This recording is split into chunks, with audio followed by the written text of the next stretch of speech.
പാലാ നഗരസഭയിൽ സ്വന്തം ചെയർമാനെ UDF കൊണ്ടുവന്ന അവിശ്വാസ പ്രമേയത്തിലൂടെ പുറത്താക്കി LDF.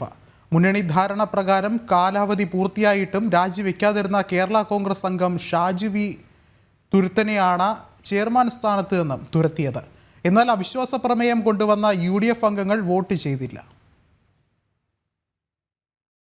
പാലാ നഗരസഭയിലെ ഭരണകക്ഷിയായ LDFിലെ മുന്നണി ധാരണ പ്രകാരം കേരള കോൺഗ്രസ് അംഗം ഷാജു വി തുരുത്തന്റെ ചെയർമാൻ സ്ഥാനത്തിന്റെ കാലാവധി അവസാനിച്ചിരുന്നു. രാജിവെക്കാൻ കേരള കോൺഗ്രസും LDFും ആവശ്യപ്പെട്ടിട്ടും ഷാജു തുരുത്തൻ വഴങ്ങിയില്ല.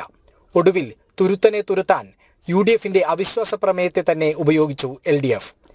UDFിനെ പിന്തുണയ്ക്കുന്ന സ്വതന്ത്ര കൗൺസിലർ കൊണ്ടുവന്ന അവിശ്വാസ പ്രമേയത്തിന് 14 LDF അംഗങ്ങളും പിന്തുണച്ചു. അതേസമയം അവിശ്വാസ പ്രമേയം കൊണ്ടുവന്ന സ്വതന്ത്ര അംഗം ജിമ്മി ജോണോ UDF അംഗങ്ങളോ വോട്ട് ചെയ്തില്ല. ചെയർമാന്റെ ആരോഗ്യസ്ഥിതിയെ മാനിച്ചാണ് വോട്ടെടുപ്പിൽ നിന്ന് വിട്ടുനിന്നതെന്ന് വിചിത്രവാദം. UDF കൊണ്ടുവന്ന ഒരു അവിശ്വാസത്തെ LDF പിന്തുണച്ച് അവരുടെ സ്വന്തം ചെയർമാനെ രാജിവെപ്പിച്ചിരിക്കുകയാണ്. ഇതുവരെ നാട്ടിലെ കേൾവിയില്ലാത്തൊരു കാര്യമാണ് നടന്നിരിക്കുന്നത്. കാരണം കേരള കോൺഗ്രസിന് ഏക ചെയർമാനുള്ളത് പാലാ മുനിസിപ്പാലിറ്റി മാത്രമേ ഉള്ളൂ. ആ സ്വന്തം ചെയർമാനെയാണ് അവർ ഞങ്ങളുടെ കൂടെ കൂടി പ്രതിപക്ഷമായ UDFിൻ്റെ കൂടെ കൂടി രാജിവെപ്പിച്ചിരിക്കുന്നത്. അതുപോലെ തന്നെ എനിക്ക് പറയാനുള്ളത് UDF പിന്തുണച്ചല്ലോ. അതുകൊണ്ടാണല്ലോ ഞങ്ങൾ അദ്ദേഹത്തിൻ്റെ ശാരീരികാവസ്ഥ ഒരു മനുഷ്യൻ എന്ന നിലയിൽ അദ്ദേഹത്തിൻ്റെ ശാരീരികാവസ്ഥ ഇതേ സെയിം സംഭവമാണ് കടപ്ലാമറ്റം പഞ്ചായത്തിൽ നടന്നത്. ഇത് UDFിൻ്റെ കേരള കോൺഗ്രസിൻ്റെ ചെയർമാനെ അവരെല്ലാം കൂടെ ഫോഴ്സ് ചെയ്ത് രാജിവെപ്പിക്കാൻ നോക്കിയപ്പോൾ അദ്ദേഹം ദേഹാവസ്ഥത്തെ കൊണ്ട് മരിക്കുകയാണ് ഉണ്ടായത്. ആ ഒരു സംഭവം ഇവിടെ ഉണ്ടാവരുതെന്നും പാലായിലേക്ക് അങ്ങനെ ഒരു സംഭവം വരരുത്, ഇത്രയും മഹത്വമായിട്ടുള്ള ഈ പാലാ മുനിസിപ്പാലിറ്റിയിൽ അങ്ങനെ ഒരു സംഭവം ഉണ്ടാവരുതെന്നുള്ള ഞങ്ങളുടെ നിശ്ചയദാർഢ്യം കൊണ്ട് മാത്രമാണ് ഞങ്ങൾ അതിനെ ചെയ്യാറുള്ളത്. രാഷ്ട്രീയ മുതലെടുപ്പ് നടത്താനുള്ള UDF നാടകം പൊളിച്ചുവെന്ന LDF.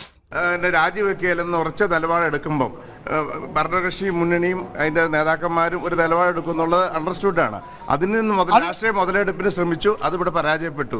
പുതിയ ചെയർമാനെ ഇടതുപക്ഷ ജനാധിപത്യ മുന്നണിയുടെ പുതിയ ചെയർമാൻ ആരോഗ്യ പ്രശ്നങ്ങൾ ഉന്നയിച്ച് ഷാജു തുരുത്തൻ കൗൺസിലിൽ പങ്കെടുത്തിരുന്നില്ല. അവിശ്വാസ പ്രമേയം പരാജയപ്പെട്ടാൽ ശേഷിക്കുന്ന കാലയളവിൽ കൂടി ചെയർമാൻ സ്ഥാനത്ത് തുടരാനായിരുന്നു തുരുത്തന്റെ പദ്ധതി. ചെയർമാൻ സ്ഥാനം ഒഴിയണമെന്ന് 14 LDF അംഗങ്ങളും കത്ത് നൽകിയിരുന്നു. അവിശ്വാസ പ്രമേയം അവതരിപ്പിക്കുന്നതിന് തൊട്ടു മുൻപ് വരെ രാജിവെക്കാനുള്ള അവസരവും തുരുത്തന് നൽകി. എന്നിട്ടും വഴങ്ങാതെ ആയതോടെയാണ് പ്രതിപക്ഷത്തിന്റെ അവിശ്വാസ പ്രമേയത്തെ കൂട്ടുപിടിച്ചത്. മുന്നണി ധാരണപ്രകാരം അവസാന 8 മാസം കൗൺസിലർ തോമസ് പീറ്ററിനാണ് അധ്യക്ഷ സ്ഥാനം നിശ്ചയിച്ചിരുന്നത്. ജനം, കോട്ടയം.